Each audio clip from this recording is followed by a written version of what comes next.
All right. So this is the start of the IU debate team sponsored live cast and live blogging of the 2020 presidential debate. And what I had hoped to do, I'm watching our live blog event that's happening on our website. So if you want to say that you're here, type something into the comment section where it says write comment, say hello. If you would like to ask a question, I can attempt to respond to a question as well. And throughout this process, our hope is to increase engagement, understanding, and honestly, just have fun around an important pillar of American presidential democracy. Okay, a few things to announce is that the purpose of this is purely educational, as well as to find community amongst Indiana University alumni, community amongst our faculty as well as students, in order to just find commonalities and maybe conflicts and disagreements, so that we can work it out just like in debate. So, what we don't want is a live blog that will functionally be an extension of either campaign. And so, we will be moderating comments that come through onto this page, and we will reject anything that appears to be campaign intentional campaign propaganda. That doesn't mean that you should feel constrained if you want to celebrate or largely agree with any of the candidates' arguments that you may or may not support. You can feel free to type up and or use GIFs or honestly anything that's available through the 24 live blog technology. It is open and available to you. So honestly, the most important thing about this whole thing is have fun, learn, and enjoy the process. So I'll begin the presentation by talking a little bit about what I think is important going into tonight.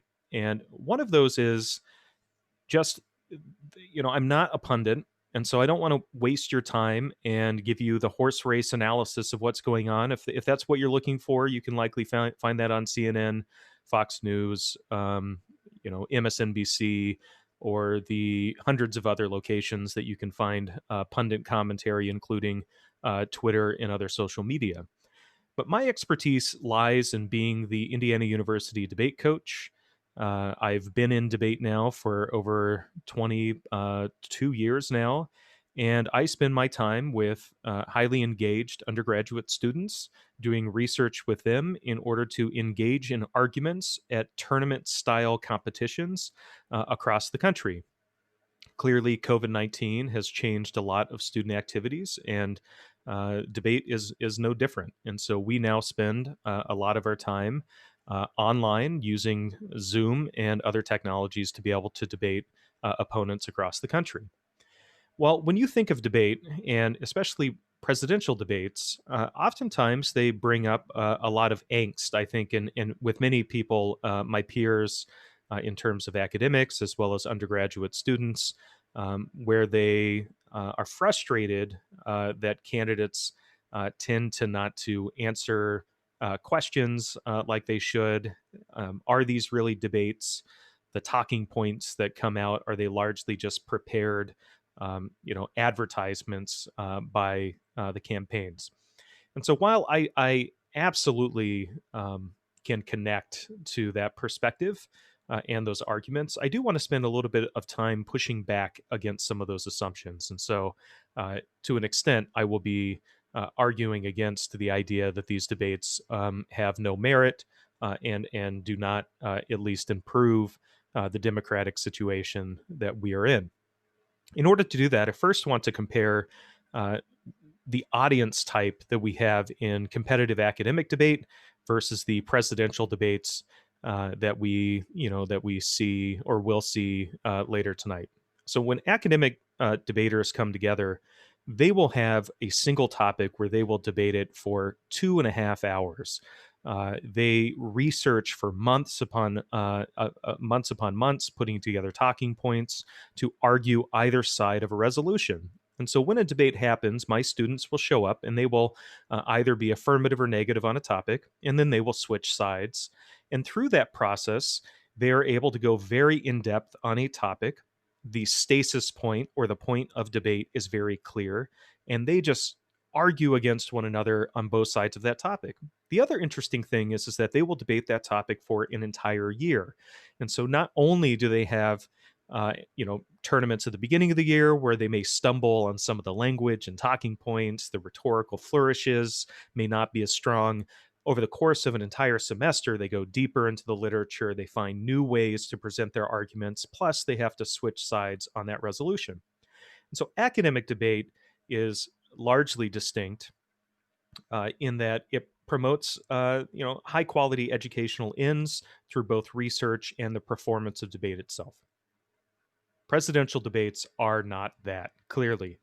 Uh, our candidates have been invited and have agreed to participate in a presidential debate that will last for 90 minutes. And within those 90 minutes, we have six vaguely described topics that were selected by Mr. Wallace from Fox News.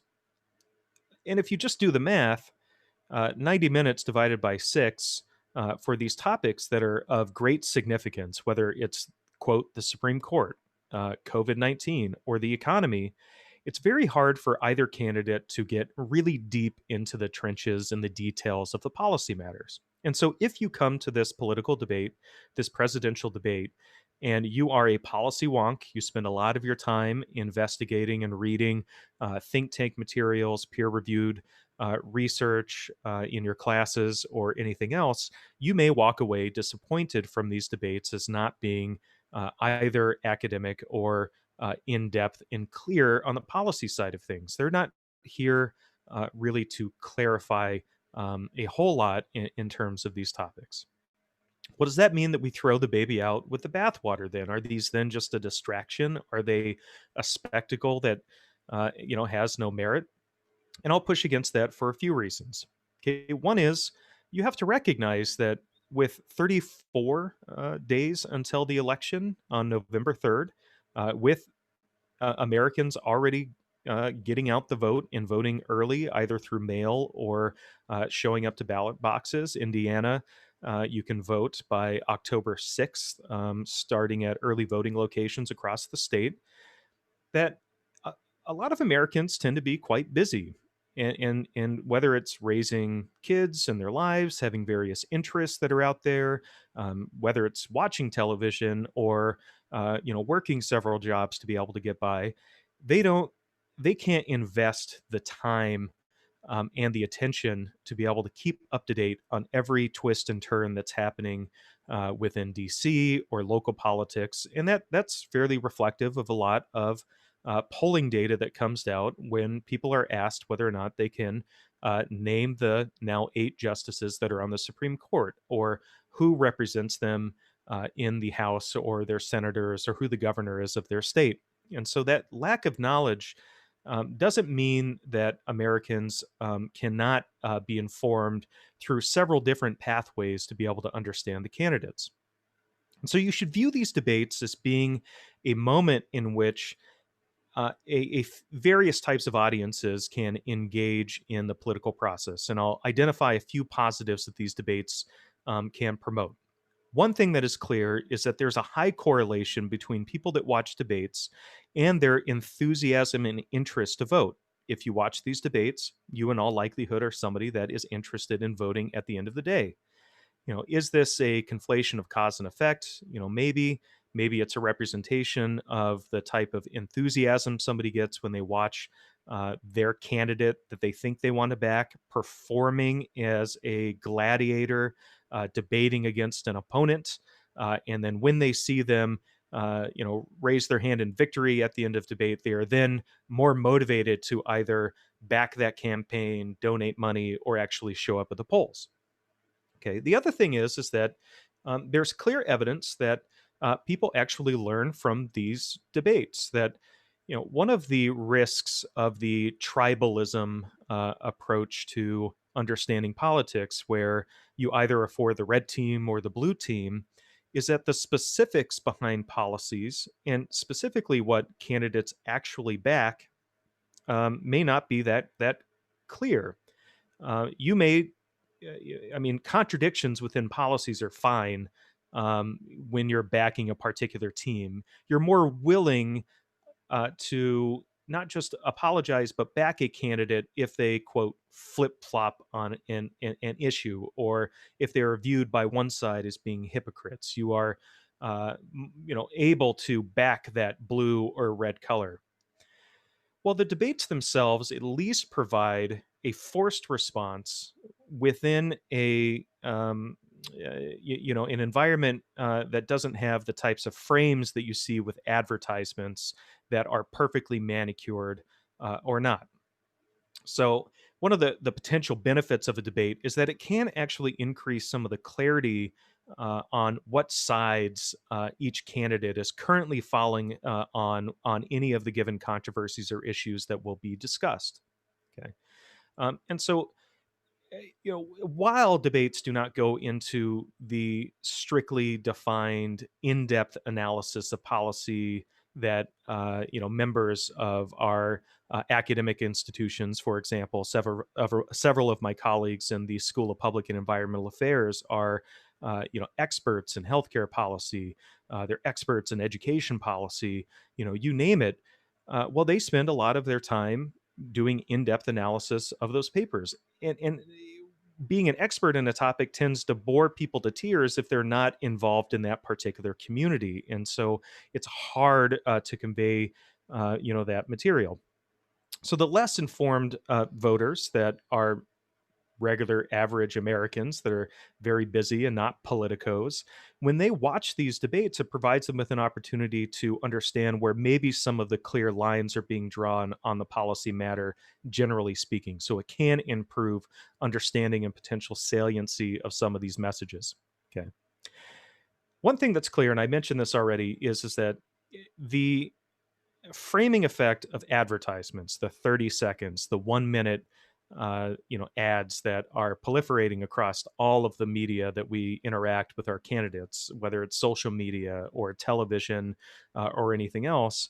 Well, those things are edited and perfectly manicured campaign events and media messages that seek to portray an opponent in the worst light or seek to portray a candidate in the best light.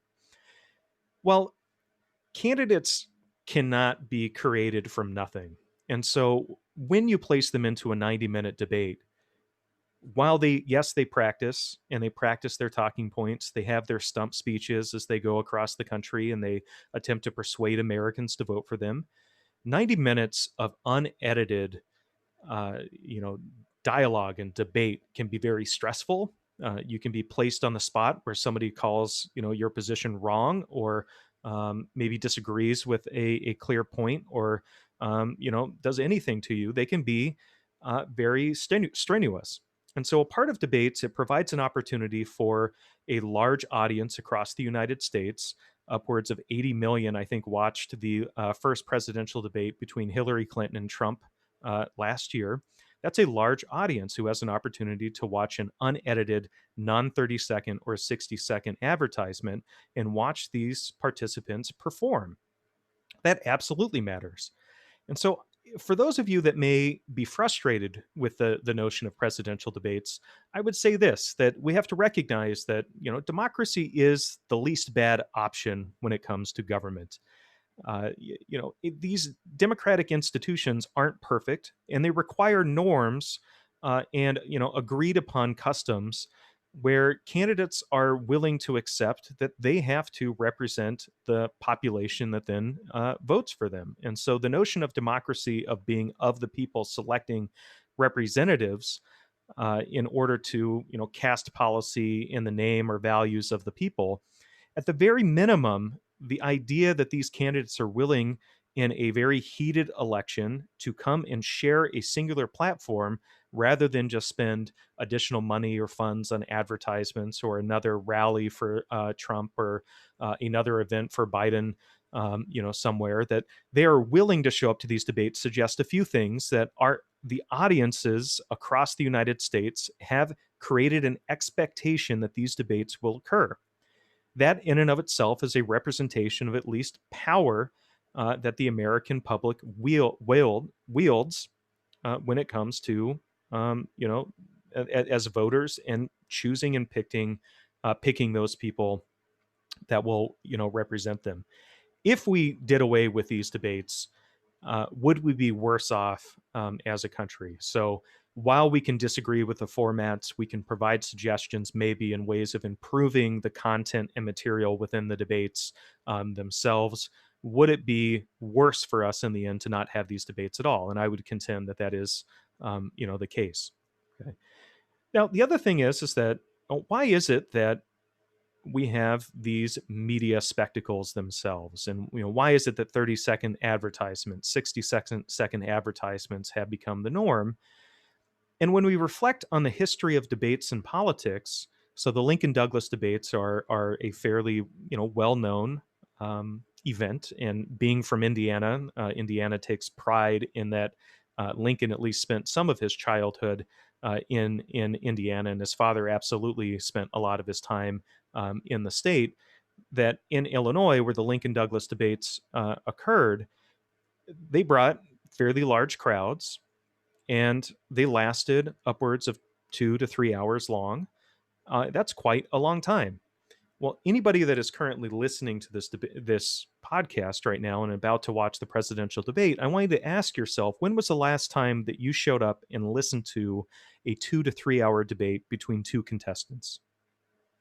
Now, when was the last time that you showed up and did that without engaging in a cell phone, scanning through and watching social media, turning over to your computer, having a side conversation, and getting distracted?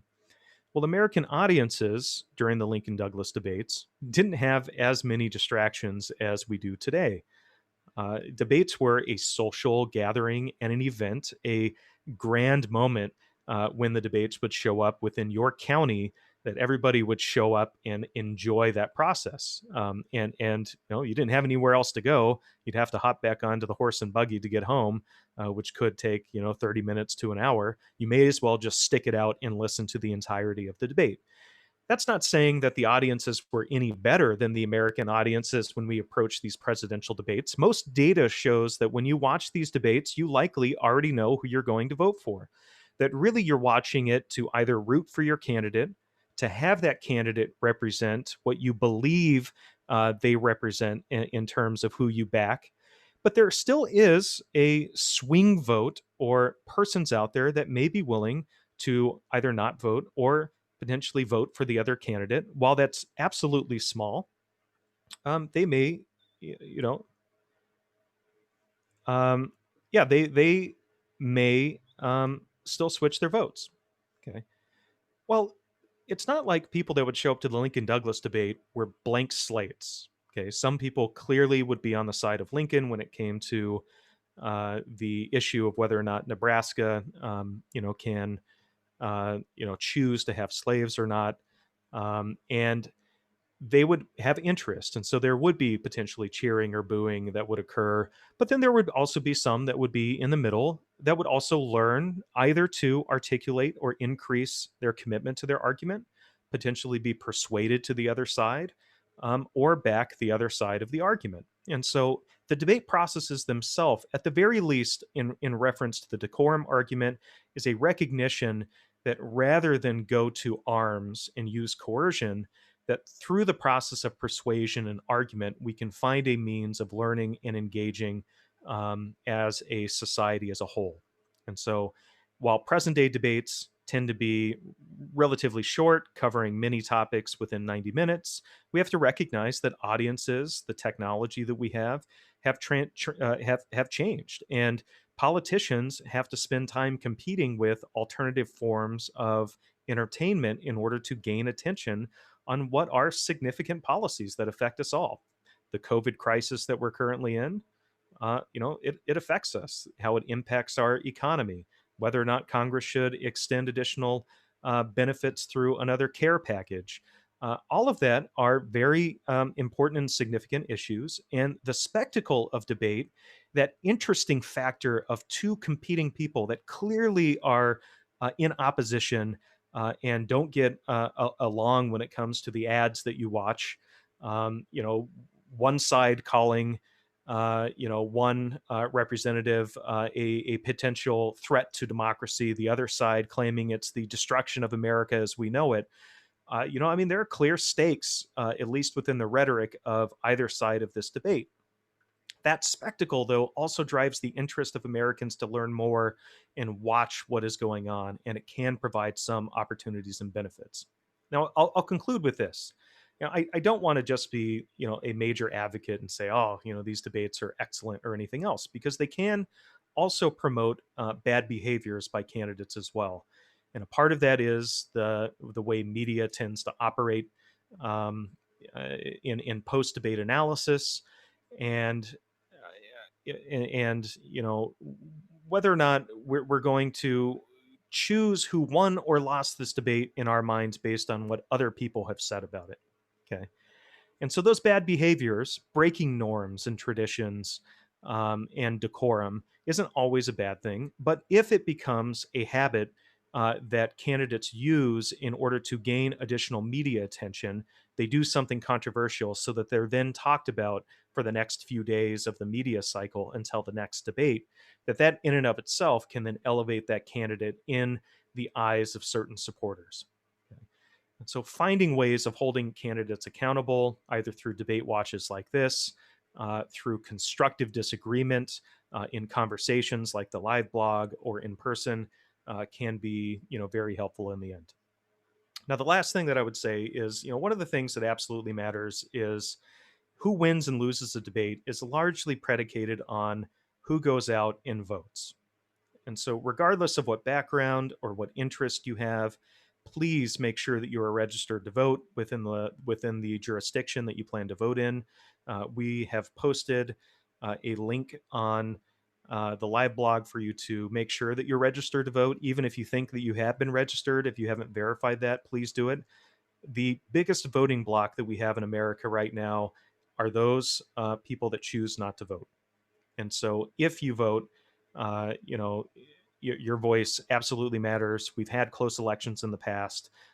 Please don't be the person that failed to show up. So, with that, we have about 2 minutes, and we're going to post the link to the C-SPAN live debate. And what you should do is open up another window and then have a split screen between the live blogging that's on maybe the left side of your screen and the actual debate that's happening on the YouTube C-SPAN. You're also welcome to watch it on your television, and you're welcome to include content on your responses to respond to our polls.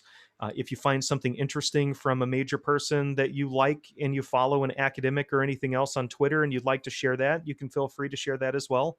And our moderators will do what we can to be able to include constructive comments and commentary. And at the very end of the debate, debate team members will then come back into this live Zoom channel. We'll repost it, and we will have a conversation about what our takeaways are based on our experiences in debate and what we look forward going forward throughout the rest of the election and future debate rounds or future debates between the candidates. So thank you for listening, and I look forward to participating in the conversation with you.